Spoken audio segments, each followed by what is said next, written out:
अस्सलाम वालेकुम वरहमतुल्लाह। वालेकुम अस्सलाम वरहमतुल्लाहि वबरकातुहू। हज़रत हम ईमान टाइम्स न्यूज़ से आए हैं। 7 जून 2024 को बंदा नवाज़ नगर मस्जिद के सामने कुछ मामले हुए, जिसकी वीडियोस सोशल मीडिया पर खूब वायरल हुई और उसके बाद NNTV पर बंदा नवाज़ नगर मस्जिद के कमेटी के आदमी डॉक्टर रफ़ीक कुरैशी वग़ैरह ने इंटरव्यू दिया, जिसमें आप पर चंद इल्ज़ामात लगाए। जी हम बहुत दिनों से आपसे मुलाकात करना चाहते थे, लेकिन आपके मर्ज़ की वजह से, आपकी बीमारी की वजह से मुलाकात नहीं हो पाई। बस उन इल्ज़ामात की क्या हकीकत है हम ये जानना चाहते हैं, और बहुत सारे अफराद के जहन में और लोगों के दिमाग में ये बातें हैं, उसकी क्या हकीकत है, आप उसको वाज़ेह फरमाएं। पहला इल्ज़ाम जो डॉक्टर मोहम्मद रफ़ीक कुरैशी ने इंटरव्यू देते हुए आप पर लगाया वो ये है कि आप नमाज़ों की पाबंदी नहीं करते, फ़जर की नमाज में टोटली गैर हाजिर रहते थे, और ये सिलसिला गालिबन 2 साल से चल रहा था, जिसकी वजह से डॉक्टर रफ़ीक के जुमले हैं कि जिसकी वजह से उनको जब कहा गया कि आप फ़जर क्यों नहीं रहते, कहा कि मैं फ़जर नहीं पढ़ा सकता, मैं 4 टाइम की नमाज़ पढ़ाऊँगा, आप फ़जर के लिए नायब इमाम रखिए। इमाम साहब को हटाने की कोई वजूहत थी, जिसमें खास वजह ये कि आप नमाजों की जमात की पाबंदी नहीं करते थे। फजर की नमाज टोटली गैर हाजिर रहते थे फजर की नमाज में, और ये सिलसिला गालिबन 2 साल से चल रहा, जिसकी वजह से उनको जब कहा गया कि भाई आप फजर में क्यों नहीं तो रहे, कि मैं फजर नहीं पढ़ा सकता, मैं 4 टाइम की नमाज पढ़ाऊंगा, आप फजर के लिए नायब इमाम रखिए। तो हज़रत इसकी क्या हकीकत? देखिए, नमाज़ों की पाबंदी का मसाला अगर है तो ये मैं वहाँ पर 2 चंद दिन से नहीं हूँ। मैंने वो वक्त भी वहाँ पर निकाला है अपने सेहतमंदी के दौर में कि जब कोई इस लायक नहीं था कि एक वक्त की नमाज़ पढ़ा सके।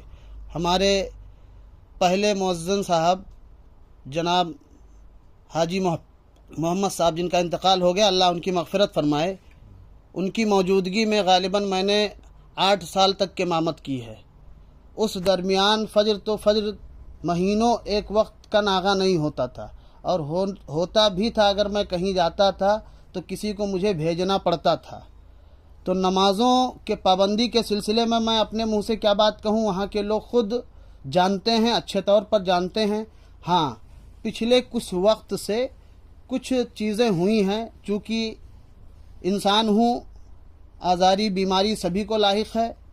2 साल पहले मेरा ऑपरेशन हुआ, तो उस ऑपरेशन के बाद से कुछ तकलीफ़ें मुझे हुई, लेकिन फिर भी मैं नमाज़ों की पाबंदी करता रहा। फ़जर वग़ैरह में ज़्यादातर, जैसा ये कह रहे हैं कि टोटली, तो ऐसा नहीं है, बल्कि ये पिछले तकरीबन 2 सालों के दरमियान ज़्यादातर मैं फ़जर में हाज़िर रहा हूँ। लेकिन जब दूसरा ऑपरेशन मेरा हुआ है इस रमज़ान से पेशतर सन 2024 में, तो उसके बाद मुझे कुछ ज़्यादा दिक्कत आई, जिसकी बुनियाद पर जो है मैं माज़ूर था शरई तौर पर, और इसकी इत्तला कमेटी को थी। सारी चीज़ें बताई गई हैं। अब वो झूठ बोलें तो उसका कोई हल ही नहीं, अल्लाह बेहतर जानता है। फिर उसके बाद रमज़ान शरीफ का वक्त आया। रमज़ान शरीफ में मैंने एक भी नागा फ़जर में नहीं किया, पूरा महीना, चूँकि पूरी रात जगता था और सोने ही से प्रॉब्लम थी। सोने के बाद जब उठो तो वो तकलीफ़ होती थी, जिसकी वजह से नमाज पढ़ा नहीं सकता था मैं। तो पूरे रमज़ान मैंने कोई नागा नहीं किया। अब ये झूठ बोल रहे हैं तो अब उसका कोई इलाज ही नहीं है। और दूसरी बात इन्होंने कही है कि आप फ़जर में क्यों नहीं रहते, तो मैंने इन्हें जवाब दिया मैं फ़जर नहीं पढ़ा सकता हूँ। बिल्कुल झूठ है, रोज़े रोशन की तरीक़े से ये झूठ है। मैंने कभी ऐसा जुमला किसी शख्स को नहीं कहा, ना किसी शख्स के पुरसिश पर यह जवाब दिया। हाँ, जब इन लोगों ने मेरे साथ ये काम किया फिर भी मैंने एतराज़न कोई बात ना कही, चूँकि मैं मर्ज़ में मुब्तला हूँ, मैं अपनी तकलीफ़ देख रहा हूँ। मुझे मस्जिद और ये सारी चीज़ें इस वक्त मुझे वो सारी चीज़ें नहीं दिख रही, मुझे अपना मर्ज़ दिख रहा है, मैं अपने परेशानी में मुब्तला हूँ। तो जब इन लोगों ने मुझे बरतरफ़ कर दिया और वो भी गैर शरई तरीक़े से बरतरफ़ किया, मैं यहाँ पर मौजूद नहीं था, फिर बरतरफ़ किया, ये सारे जुल्म मैंने सह लिए इनके। फिर भी उसके बाद जो है आने के बाद कुछ लोग जो थे वो हक़ से आशना थे, उन्होंने मुझे फ़ोन करके पूछा। पहले इन लोगों ने झूठ फैलाया कि इमाम साहब ने इस्तीफ़ा दे दिया, तो मुझसे कुछ लोगों ने पूछा कि आपने इस्तीफ़ा दिया, क्या बात है? मैंने कहा मैंने इस्तीफ़ा नहीं दिया है, बल्कि हमको इन लोगों ने बरतरफ़ कर दिया है, ये बातें हैं। बहरहाल फिर आने के बाद मैं मस्जिद तक के नहीं गया। अगर मेरा मकसद ये होता तो मैं ज़रूर मस्जिद जाता, खड़े होता। कुछ लोगों ने जुमा के रोज़ एतराज़ किया, तो उस दरमियान जब मैं गया तो मेरे सामने ये बातें आई। कुछ लोग कह रहे थे कि इमाम साहब को रखा जाए, तो इन लोगों ने मुझसे राय जानने की कोशिश की। तब मैंने ये कहा कि आपस में रफ़ा दफ़ा करके जिन्हें आपने रख लिया है वो भी रहें और मैं भी रह सकता हूँ, लेकिन मैं अब जब ऐसी बात हो चुकी है, चूँकि जब किसी के पीछे कोई पड़ता है तो आप जानते हो किस किस तरीक़े के हरकत होते हैं। और पिछले 7-8 सालों से दो चंद अफराद, इसमें परवेज़ साहब भी शामिल हैं, ये हमारे पीछे इस तरीक़े से नहीं पड़े थे, बल्कि इन लोगों ने जुल्मन वो काम किया है कि मैं क्या बताऊं। लेकिन मैं उन सारी चीज़ों को दीन के लिए बर्दाश्त करता रहा, टॉर्चर किया, तकलीफ़ें दी, लेकिन बहरहाल ना मैंने कभी ज़बान खोला और ना मैं खोलूँगा इस ताल्लुक़ से। तो उस दिन मैंने कहा कि आप जब ऐसी बात हो चुकी है तो उन्हें भी रख लीजिए नायब इमाम के तौर पर, मैं भी रहूँगा और मैं 4 वक्त की नमाज़ पढ़ा पाऊँगा। ये उस दिन की बात है, उससे पहले मैंने ये बात नहीं कहा। मेरी दवा चल रही थी, डॉक्टर ने कहा तो 2-4-6 महीने लगेंगे, फिर हो जाता मामला, फिर मैं अपने काम पे लग गया। तो हज़रत ये थी पहले इल्ज़ाम की हकीकत। दूसरी चीज़ ये है कि NN TV के एंकर ने, अब पता नहीं उन्होंने क्या सोचा क्या समझा, लेकिन उन्होंने आप पर लगाए गए इल्ज़ामों का नतीजा निकालते हुए ये मोहम्मद रफ़ीक कुरैशी से पूछा कि क्या इमाम साहब अपने आप को कमेटी समझ रहे थे और मोहल्ले के बच्चों का नुकसान हो रहा था उसमें। अच्छा ये बताएं कि मदरसा नहीं पढ़ाने की कोई वजह बताई इमाम साहब ने? कोई वजह नहीं बताई उन्होंने, न कमेटी से ये भी जिक्र नहीं किया कि भाई मैं नहीं बैठूंगा, यानी और मौजन के हवाले करके, समझे? मतलब पिछले 2 सवालों में ऐसा लग रहा है कि इमाम साहब के अपने आप को कमेटी समझ रहे थे। हाँ, टोटली अपने आप को ये समझ रहे थे। मतलब इमाम साहब जो है वो अपने आप को कमेटी समझ रहे थे और उसमें बच्चों के मुस्तकबिल का नुकसान हो रहा था। हाँ। तो हजरत इसमें कहाँ तक क्या हकीकत है? देखिए, कमेटी समझने की बात जहाँ तक है जो ये कह रहे हैं, तो देखिए मैं कोई ग़ुलाम नहीं हूँ किसी का। अल्लाह पाक ने फ़ज़ल फरमाया, मैं तकब्बुरन नहीं तहदीस नेमत के तौर पर कह रहा हूँ। अल्लाह पाक ने फ़ज़ल फरमाया, मैंने इल्म दीन सीखा है, मैं वहाँ किसी की नौकरी या ग़ुलामी नहीं कर रहा था। जो किसी की चापलूसी या नौकरी करता, उनकी हर बात को एक्सेप्ट करता, कभी भी ना किया हूँ ना करूँगा। और कोई ऐसा नहीं है कि मैं पेट पालने के लिए इमामत कर रहा था। अल्लाह के फ़ज़ल से अल्लाह ने मुझे नवाजा है, मैं खिदमत दीन के एतबार से वहाँ था और वही काम मैंने किया आज तक के। शरीयत की बालादस्ती अपने रहते हुए मैंने कायम रखी। कोई भी ऐसी चीज़ मैंने एक्सेप्ट नहीं किया जो शरा के ख़िलाफ़ हो। कमेटी यही चाहती थी, कमेटी मुझे कई मरतबा इस ताल्लुक़ से कह चुकी, लेकिन मैंने हमेशा जवाब दिया ये बात मैं नहीं करूँगा, ये काम मैं नहीं करूँगा। जैसे मिसाल के तौर पर एक बात मैं बताऊँ, मस्जिद के अंदर आने के बाद जो है कुछ लोग अपने ज़ात के लिए सवाल करते, शरा शरीफ के अंदर ये नाजायज़ व हराम गर्दाना है, मैं उसे मना कर देता तो लोग कहते मौलाना अपने आप को कमेटी समझ रहे हैं।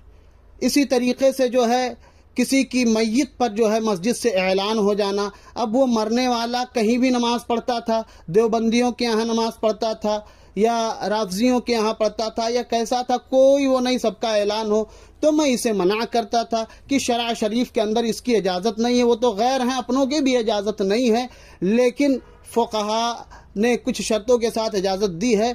तो अपने लोगों का ऐलान हो, गैरों का ऐलान ना हो। जहाँ अपनी नमाज़ें पढ़ते हैं वहाँ पर वो ऐलान करवाएं, हमारी मस्जिद से क्यों ऐलान हो। इसी तरीके से किसी के गुमशुदा होने पर भी ऐलान करते थे, उस पर भी मैं मना करता था। शरा शरीफ इसकी इजाज़त नहीं देती थी, वो मुस्लिम हो कि गैर मुस्लिम हो, कोई भी हो, तो मैं यही कहता था कि ये मस्जिद है, ऐलान गाह नहीं है। अब इसे कमेटी समझना है तो अल्हम्दुलिल्लाह मैं समझता था, समझता हूँ। मैं शरीयत का मुहाफिज था, मुहाफिज हूँ। कहीं पर भी रहूँगा तो शरा शरीफ के जो उसूल हैं उसे ही बयान करूँगा। कमेटी ये चाहती थी कि आप हर एक के यहाँ दावत खाएं, तो मैं क्यों हर एक के यहाँ दावत खाऊं? क्या किसी का मुझ पर जबर है या वो है? मैं जहाँ चाहूँगा वहाँ जाऊँगा। जो सुन्नी सहीहुल अकीदा अच्छे लोग रहते थे मैं उनके यहाँ जाता था। मैं कमेटी के साथ कभी नहीं जाता था। कमेटी थी, उसका एक क्राइटेरिया था, मेरा एक क्राइटेरिया था। उनका काम इंतज़ाम इंसराम करना है, मेरा काम जो था वो शरीयत की हिफाजत है, वहाँ तबलीग दीन फैलाना। इनके इंटरव्यू को जो मैंने देखा सुना तो उसके अंदर भी ये बात वाज़ह कर रहे हैं, खुद दुनिया जान रही है। अब ये बताइए मुझे, मैं वहाँ मिंबर शरीफ पर पहुँचने के बाद जो है, जो ज़रूरत है उस ताल्लुक़ से गुफ्तगू ना करूँ? लोग गुमराह बदमज़हब हों, मैं इस ताल्लुक़ से बात ना करूँ? क्यों ना करूँ? मैंने किसी की ग़ुलामी नहीं की है। मैं शुरू से आखिर तक इस बात को कहता रहा। ये लोगों ने कई मरतबा मुझ पर दबाव डाला कि ऐसा ना कहिए, रद्द ना कीजिए। क्यों रद्द ना करूं? जब मैं देख रहा हूं मेरे भाई गुमराह हो रहे हैं तो रद्द करके मैं उन्हें बताऊंगा। और ये फ़र्ज़ आज़म है, आला हज़रत सरकार ने लिखा है। तो ये सारे मामलात थे, इसी के तौर पर इन्हें तकलीफ़ थी। और सबसे बड़ी तकलीफ़ यही थी कि इनकी शर्मा हुजूरी मैं नहीं करता था और नहीं करूँगा। ये शान आलिमाना यही है। अब जो लोग चापलूसी के हद तक हैं, चापलूसी करते रहें, मुझे नहीं करना है।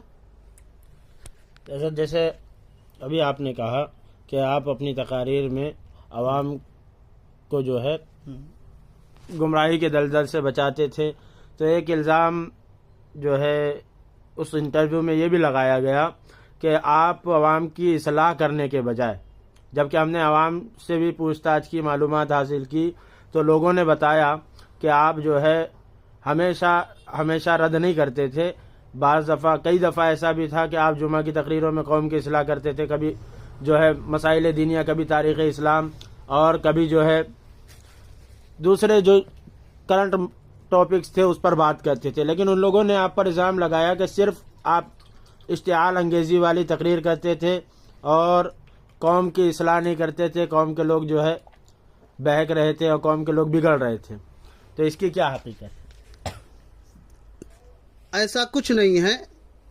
देखिए, झूठ बोलने के लिए जो है इंसान को एक झूठ को सही बताने के लिए 1000 झूठ बोलने पड़ते हैं।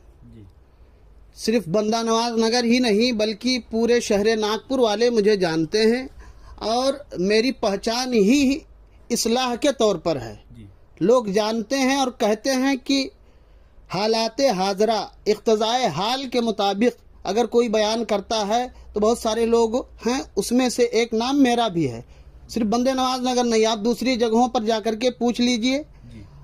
और इस ताल्लुक़ से चूँकि मेरा मसला ये है कि जब भी मैं बयान करता हूँ, कहीं पर भी हूँ, मैं किसी की रियायत नहीं करता, चाहे जो उस जद में हो। जो शरा का हुक्म है बबागे दोहल में उसे जाहिर करता हूँ जब जैसी ज़रूरत होती है। जैसे आज के दौर में जिस तरीक़े से दयाबना एक फ़ितना है, उसी तरीक़े से बाबागिरी एक बहुत बड़ा फ़ितना है। अब उस ताल्लुक़ से भी मेरी गुफ्तगू होती थी और होती रहेगी इंशाअल्लाह अज़्ज़ा वजल। अल्लाह पाक ने हमें पैदा किया है अपनी इबादत के लिए, किसी की शर्मा हुजूरी के लिए नहीं। जो चीज़ गलत है वो गलत है। तो आज जो है अहले सुन्नत के दरमियान आप देख लीजिए किस तरीके से फ़र्जी बाबा लोग आ गए हैं, दुआ तावीज़ के ज़रिया, गंडों के ज़रिया उम्मत मुस्लिमा को गुमराह करते हैं। तो ये भी एक बहुत बड़ा दर्द था उन लोगों को, समझ रहे हैं ना। अब इसके ज़रिया मैं हक़ को वाज़ह करता था जब, तो होता क्या था कि जो इस किस्म के लोग हैं, यानी जिन्होंने ढकोसलेबाजी के ज़रिया जो है कौम का इस्तेहसाल किया है, परेशान किया है, तो उन पर कहीं ना कहीं ज़रबकारी होती थी। तो इस तरीक़े से उन्हें भी तकलीफ़ होती थी। अब तमाशा बना करके दीन को लोगों ने रख दिया है, तो अब उस पर हम नहीं गुफ्तगू करेंगे तो कौन करेगा। आज उम्मत मुस्लिमा जो दलदल में है, क्यों है? आप देखिए ज़माने को, क्यों है। ये मस्जिदों मेहराब जो हैं खानकाहें जो हैं किसके लिए हैं? दिन की तबलीग के लिए है ना। अगर करंट इशू पर वहाँ से गुफ्तगू हो तो मैं कहता हूँ कसम खुदा की इनकलाब आ जाएगा। लेकिन वही बात है कि हर जगह इमाम को ग़ुलाम बना करके लोगों ने रखा है। और अल्हम्दुलिल्लाह मेरे अंदर ये बात नहीं थी, मैंने ना ग़ुलामी कबूल की। मैं इमाम बन कर के था जब तक था, चढ़ कर के था सर पर चढ़ कर के होने का माना ये नहीं है किसी को तकलीफ़ दे करके। गैर जो है, गैर हक जो है, बातिल जो है, उसके ताल्लुक़ से मैंने कभी ना कोई खौफ किया, ना कभी किसी की रियायत की। मैं हक बात कहता रहा और अभी भी कह रहा हूँ। जब तक ज़िंदगी रहेगी इंशाअल्लाह कहता रहूँगा। ज़िंदगी मौत का मालिक अल्लाह रब्बुल इज़्ज़त है। देखिए, जहाँ तक के छुट्टियों के ताल्लुक़ से सवाल है, तो मैं पिछले 2 साल से एक मर्ज़ में मुब्तला था और अभी भी मुब्तला हूँ। अल्लाह पाक मुझे शिफा अता फरमाए। तो 2 साल पहले मेरा ऑपरेशन हुआ था। मेरे पेशाब की थैली में एक ट्यूमर हो गया था।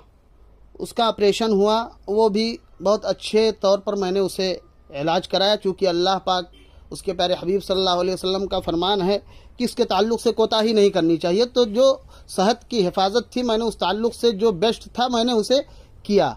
लेकिन ये मर्ज़ ऐसा है, फिर रिकरेंट होता है, फिर दोबारा ये आ जाता है, फिर दोबारा दूसरी जानिब मुझे दूसरा ट्यूमर आया। तो 2024 में मैंने मई में फिर दोबारा ऑपरेशन करवाया। तो दोबारा जब ऑपरेशन करवाया तो फिर एक ट्रीटमेंट के लिए उन्होंने कहा आपको 5 हफ्ते के लिए जो है एक दवा डाली जाएगी आपके पेशाब के थैली में। तो वही 5 हफ्ता मैं सिर्फ जुमा पढ़ा के मैं जाता था। शनिचर के रोज़ जो है वो इलाज होता था अपोलो हॉस्पिटल ताड़देव मुंबई में, और फिर मैं शनिचर की शाम या इतवार की सुबह बैठ जाता था, दोशंबा के रोज़ सुबह पहुंच जाता था। ये मुसलसल 5 हफ्ते गए।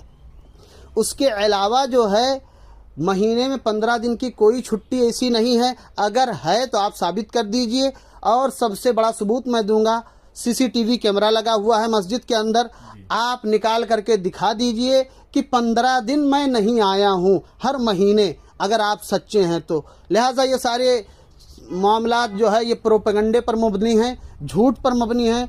और उसके बाद चूँकि ये मर्ज़ के अंदर आप यूरोलॉजिस्ट से बात कर लीजिए, वो बताएगा आपको जब एक मरतबा ट्यूमर हो जाता है तो 5 साल फॉलोअप रहता है। तो हर 3 महीने में एक सोनोग्राफी और एक और टेस्ट होता था, वो करा के मुझे जाना होता था। वो भी 3 दिन के लिए जाता था, कभी 4 दिन के लिए, 3 महीने में, समझ रहे हैं ना, 3 महीने में। अब उसके अलावा ज़रूरियात सभी की बंदी है। मैं कहता हूँ कि मतलब ये शुरू ही से मामला मेरा था। मैंने 15 साल 14 साल वहाँ पर इमामत की है। ये पिछले 2 सालों में अगर मेरे साथ कोई तकलीफ़ आ गई तो आपको सपोर्ट करने के बजाय आप मुझे और तकलीफ़ दे रहे हो। खैर अल्लाह बेहतर फैसला फरमाएगा। तो आपने ये मेरे साथ सलूक किया, लेकिन उसका मुझे कोई शिकवा नहीं है। मैं इसीलिए खुद किनारे हट गया, मैं खुद नहीं गया। ये मुझे ये ज़िल्लत खुद नहीं गवा रहा है कि जहाँ के लोग मुझे ना चाहे कि रहे तो मैं जाऊँ। लेकिन मेरा जो गुमान था वो गलत साबित हुआ। ऐसा नहीं था, लोग चाह रहे थे, लेकिन 2 चंद लोग जो अपनी ग़ुलामी चाहते थे कि मौलाना साहब कुछ भी करें तो हमारे आगे पीछे घूम करके करें, उन्हीं लोगों ने सारे प्रोपेगंडे किए और कुछ लोगों को बहकाया। और कुछ लोग ऐसे थे जिनको तकरीरों से तकलीफ़ थे। भाई कोई शराब पी रहा तो शराब के ख़िलाफ़ तकरीर करो तो उसे तकलीफ़ हो रही है। कोई जुआ खेल रहा है, जुआ के खिलाफ़ तकरीर करो तो उसे तकलीफ़ हो रही है। कोई जो है अपने आप को सूद का पैसा चला रहा है, सूद के खिलाफ तकरीर बोलो तो उसको बुरा लग रहा है। तो ये सारी चीज़ें मेरे अंदर थी, मैं हर चीज़ पर गुफ्तगू करता था। लेकिन वो लोग भी समझते थे कि ये हमारी तकलीफ़ के लिए नहीं बल्कि ये हमारी भलाई के लिए कह रहे हैं। लेकिन कुछ लोग ऐसे थे, ढीठ किस्म के लोग, कि जिन्हें इन सारी चीज़ों से तकलीफ़ बई तौर थी कि उन्हें फेमस होना था, जराइम पेशा अफराद के दरमियान में बहुत अच्छा बनना था। तो उन लोगों ने ये सारे प्रोपेगंडे किए। दूसरी चीज़ ये है कि रफ़ीक कुरैशी ने ये इल्ज़ाम आयद किया कि आपने अपने मर्ज़ की इत्तला कमेटी को नहीं दी थी। ऐसा कुछ नहीं है। मर्ज़ की इत्तला, अब मैं अगर मुझे मौत आए तो मैं आपको बताऊं कि मैं मरने जा रहा हूं। जब इतनी शदीद मुझे तकलीफ़ हुई, मेरे घर वाले आनन फानन मुझे यहाँ से प्लेन का ज़रिया मुंबई ले गए, परवेज़ साहब का फ़ोन गया मुझे, तो मतलब ये गैर इल्मी में ये सारी बातें हो रही थी, ये गैर इल्मी में सारी बातें हो रही थी। गैर इल्मी में नहीं, सारी चीज़ें मालूम थी। और मालूम इस हद तक थी कि मैं वापस जब आया हूँ, पहली मरतबा जो ऑपरेशन हुआ है, तो बख्शी साहब के कहने के मुताबिक जो है उन्होंने कहा भी, और इन लोगों ने मुझे 10,000 रुपया बतौर इलाज पेश किया। और ये इनके हिसाब में भी होगा, आप देख लीजिए। अगर इत्तला नहीं थी तो दिया क्यों फिर? जी। 2 सवाल हज़रत और बाकी है, जिसमें से एक ये है कि रमज़ान में तरावी के मसले पर उन लोगों ने कुछ बातें की। वो ये कि आपने कमेटी को इत्तला ना दी और तरावी से एक दिन पहले खुद ही एक हाफिज़ लाकर खड़ा कर दिया, जबकि मौज़िन साहब खुद हाफिज़ हैं। उनका कहना यह था कि मौज़िन साहब को नहीं पढ़ाने दिया और आपने दूसरा हाफिज़ ला करके खड़ा कर दिया। ये भी सफ़ेद झूठ है। रमज़ान शरीफ से एक दिन पेशतर नहीं, बल्कि तकरीबन 10 से 12 दिन पेशतर, चूँकि दवा चल रही थी, इलाज चल रहा था। अभी तक मैं ही हर साल तरावी सुनाया हूँ, लेकिन डॉक्टर्स ने इस साल मुझे मना किया, चूँकि ज़ोर पड़ेगा, पढ़ोगे आप तो किडनी पर ज़ोर पड़ेगा, चूँकि ये मर्ज़ जो है वहीं से रिलेटेड है, तो लिहाजा इस साल आप एहतियात कर लीजिए, आप ना पढ़ाइए। फिर भी मैंने कहा नहीं, मैं पढ़ाना चाहता हूँ। तो उसने कहा ठीक है, एक दवा उसने चलाया, लेकिन खातिर खा उससे इफाका नहीं हुआ। तब जब उसने मुझे कहा, शब बारात के बाद की बात है, कि नहीं हज़रत मत पढ़ाइए, तब फिर मैंने जो है सबसे पहले मस्जिद के अंदर डॉक्टर रफ़ीक कुरैशी को इत्तला दी। जी। समझ रहे हैं? फिर उसके बाद जो है उन्होंने कहा ठीक है, आप किसी को रख दीजिए और आप ही को हम नजराना पूरा दे देंगे, आप जो उन्हें देना होगा दे दीजिएगा। मैंने कहा नहीं, शरा के हिसाब से ये बात गलत है।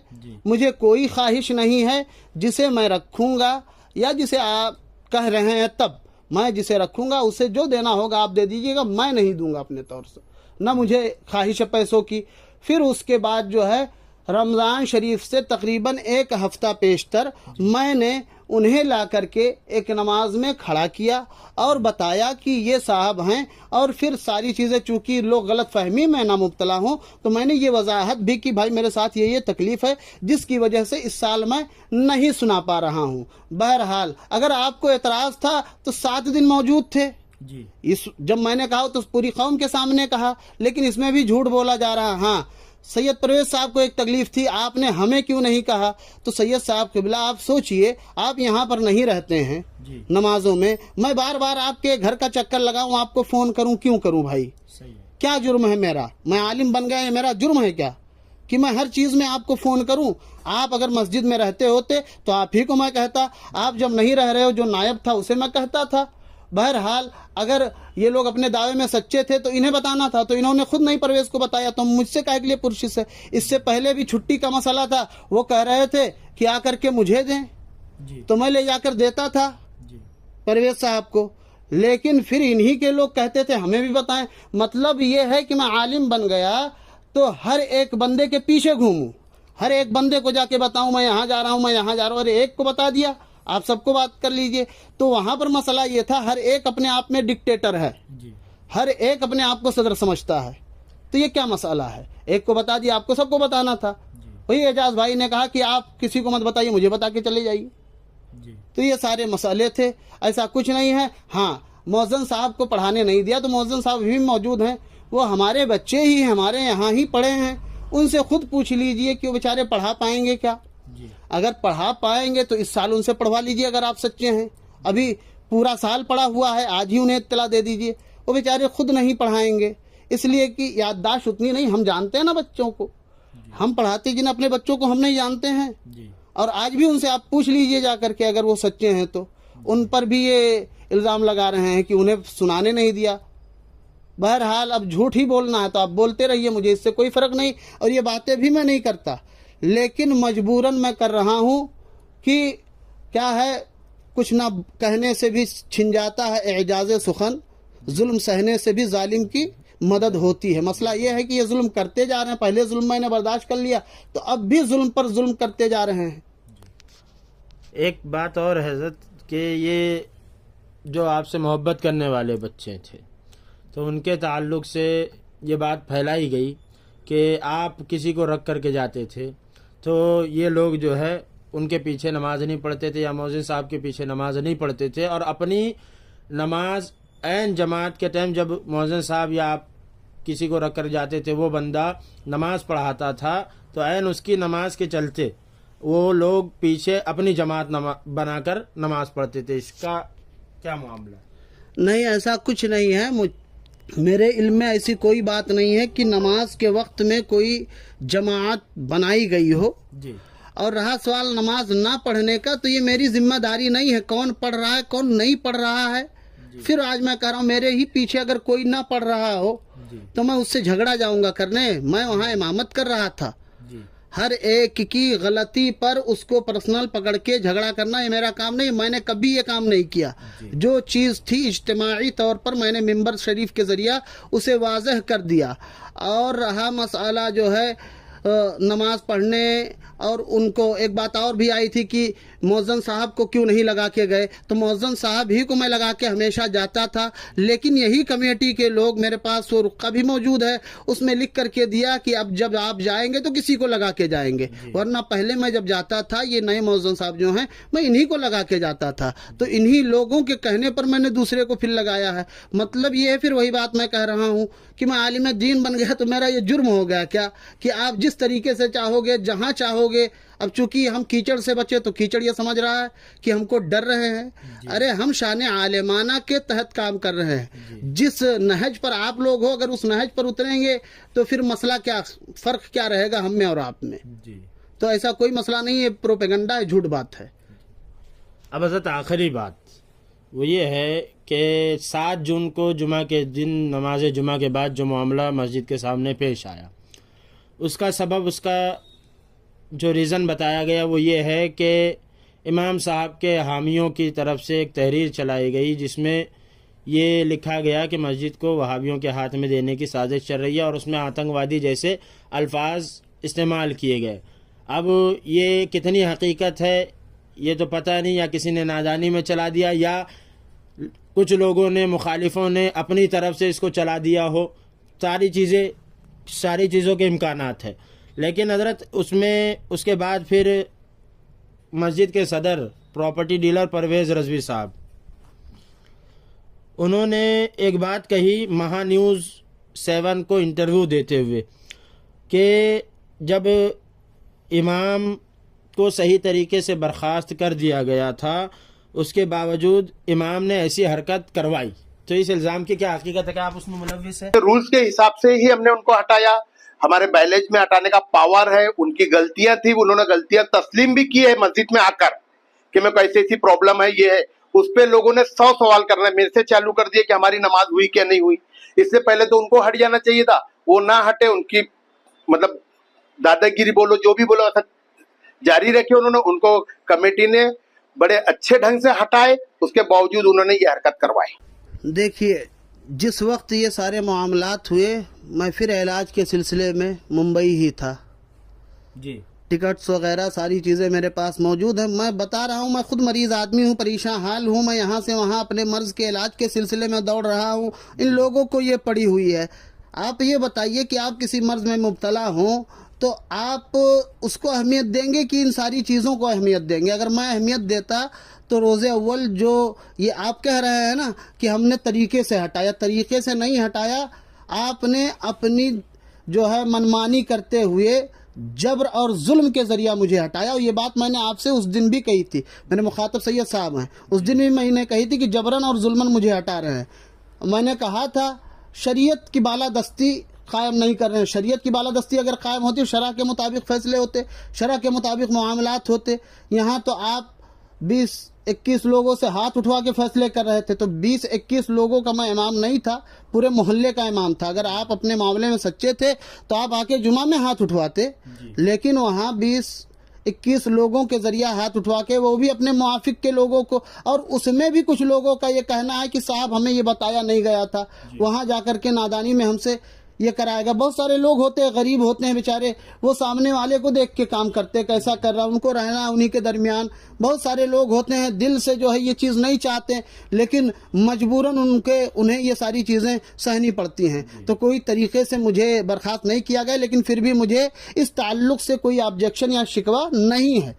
ने कल भी कहा था, आज भी कह रहा हूं, लेकिन जो हक देख रहे हैं जानने की जुल्म हो रहा है। और इसलिए भाई मैं तकलीफ में हूं, खुद अपनी तकलीफ देखूं कि इन सब झंझट में पड़ूं। अल्लाह मुझे सेहत दे, फिर मैं अपने रास्ते से कुछ ना कुछ करूंगा और कर ही रहा हूं। बहरहाल मुझे कोई तरीके से नहीं हटाया गया, जबरन और जुल्मन हटाया गया। वो इस तौर पर मैं छुट्टी पर था, मुंबई में था, सैयद परवेज साहब का फ़ोन गया। सबसे पहली बात उन्होंने ये कही कि आप बता के मुझे नहीं गए। फिर मैं कह रहा हूँ आपको बताने का क्या मतलब है, किस तरीके से बताना? हर बंदे को जा करके बताना कि मैं जा रहा हूँ, मैं जा रहा हूँ, मैं जा रहा हूँ। कमेटी के जितने लोग हैं उनको बताना। बहरहाल मैं बता के गया था, मैंने कहा नहीं मैं बता के आया हूँ। फिर उसके बाद जो है इन्होंने कहा वो नमाज में आप गैर हाजिर रहते हैं। तो मैंने कहा ये मसला मेरे है, और वो भी फजर के वक्त में। बकिया 4 वक्तों में आप लोगों से पूछ सकते हैं, मैं मौजूद रहता हूँ, CCTV है वहाँ पर, उसका आप बायोडाटा निकाल लीजिए, सब चीज़ें जाहिर हो जाएंगी कि कितने वक्त आता हूँ, कितने वक्त नहीं आता हूँ। फिर उसके बाद जो है उन्होंने कहा कि नहीं अब हम लोगों ने फैसला कर लिया है, इमाम ढूंढ रहे हैं। मैंने कहा ठीक है, फैसला कर लिया है तो मैं आपसे लड़ने थोड़ी ना जाऊँगा। हाँ, लेकिन फिर मैं रिक्वेस्ट कर रहा हूँ कि मैं आ जाऊँ तो मेरे सामने मामला थे तो अच्छा। अब इन्होंने और इनके साथ जो लोग भी थे उन लोगों ने अपनी मनमानी की। तो मैं कहता हूँ फसाद के जिम्मेदार तो आप हुए। आप मुझे कह रहे हैं फसाद के जिम्मेदार, फसाद के जिम्मेदार फिर तो आप हुए कि आपने गलत तरीके से ये काम किया। कौम जान रही थी, लोगों के दरमियान बातें मौजूद थी। बहरहाल मैं उस ताल्लुक़ से ना कुछ जानता था, ना मेरे जहन और वहमो गुमान में भी था।